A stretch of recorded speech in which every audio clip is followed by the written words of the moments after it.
तो ये जो गायत्री है वो हर प्रकार से कल्याण करती है। 3 संध्याओं की 3 अलग अलग गायत्री हैं, तीनों संध्याओं की गायत्री के 3 अलग अलग स्वरूपों का वर्णन है। तो उन गायत्रियों का आराधन करने से, अच्छा ब्राह्मण बिना गायत्री के कोई ब्राह्मण हो ना, तो उससे पूजा कर्म कराने का भी एक तरह से दोष है। जो ब्राह्मण गायत्री न करे उससे कोई कर्म कराना नहीं चाहिए। तो ब्राह्मणों को गायत्री जरूर से करना चाहिए। क्योंकि आप जब किसी के यहाँ पूजा कराते हो, समझो आपने किसी ने सत्यनारायण की कथा के लिए किसी भू देवता को बुलाया, ब्राह्मण को बुलाया, और वो वहाँ जाके पूजा की और उन्होंने उनको आशीर्वाद दिया, और जो दान की चीज़ मिली या जो उन्होंने उनको भेंट दी वो भेंट ले आए, दक्षिणा ले आए। सामने वाले का तो कष्ट कटा, उसको तो पुण्य मिला। आपने करवाया, तो समझो यहाँ कुछ काला लगा है, आप हटाओगे तो आपके हाथ पे भी लग जाएगा। हटाने से काला अपने हाथ पे भी लगता है। तो अपने हाथ को साफ करने के लिए गायत्री करना ब्राह्मण के लिए जरूरी है। जो ब्राह्मण गायत्री नहीं करते और त्रिसंध्या नहीं करते, वे ब्राह्मण होकर भी ब्राह्मण की उनको अधिकार नहीं है।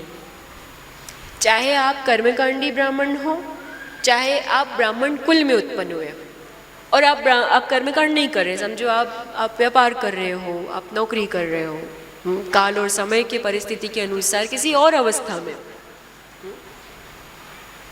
तो जिस भी अवस्था में हो आपको गायत्री का ये जप करना आवश्यक है।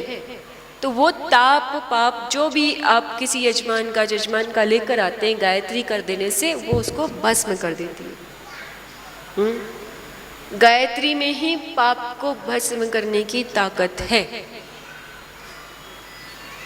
माताओं के लिए, बहनों के लिए गायत्री के मंत्र का जप वर्जित है, लेकिन वो उनके सहस्त्र नाम पढ़ सकते हैं।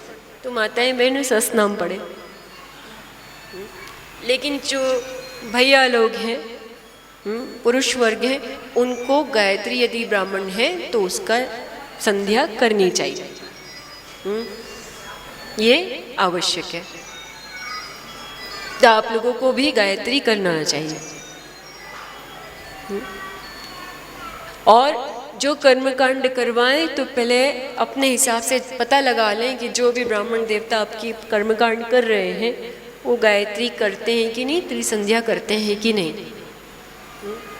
और आजकल एक बहुत अनोखी बात हो गई हो, ये जितना ये कलयुग का प्रभाव, दुष्प्रभाव, श्रद्धा तो आप सब में बहुत है, लेकिन क्या करें, टाइम के हिसाब से काम नहीं हो रहा है। हाँ, आप जो समय पे दो वो समय पे आपके ब्राह्मण देवता को समय नहीं है, या फिर जब उन्हें समय है तो आपको समय नहीं है। तब क्या करते हो, टेप चला लेते हो, कैसेट चला लेते हो और कथा सुन लेते हो,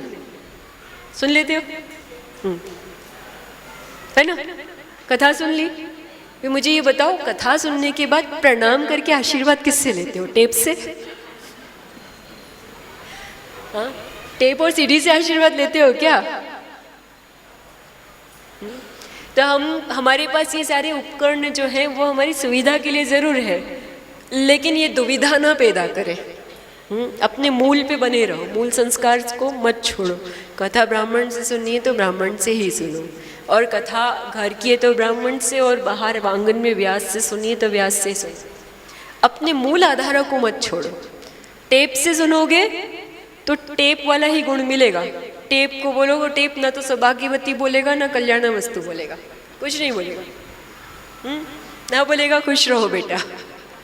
हाँ, उसके बाद आप ब्राह्मण को भोज नहीं कराओगे, टेप को तो भोजन करा नहीं सकते, वो तो बिजली से चलता है। उसके बाद उसको दक्षिणा नहीं दे सकते, टेप को दक्षिणा कहाँ लगेगी? तो आपने जो कर्म किया उसकी फलश्रुति फिर तब क्या हो जाएगी? सिर्फ नाम मात्र की, नाम के लिए आपने कर लिया, अपनी श्रद्धा को पूरित किया, लेकिन उसका असली फल जो मिलना चाहिए तब वो नहीं मिल सकेगा।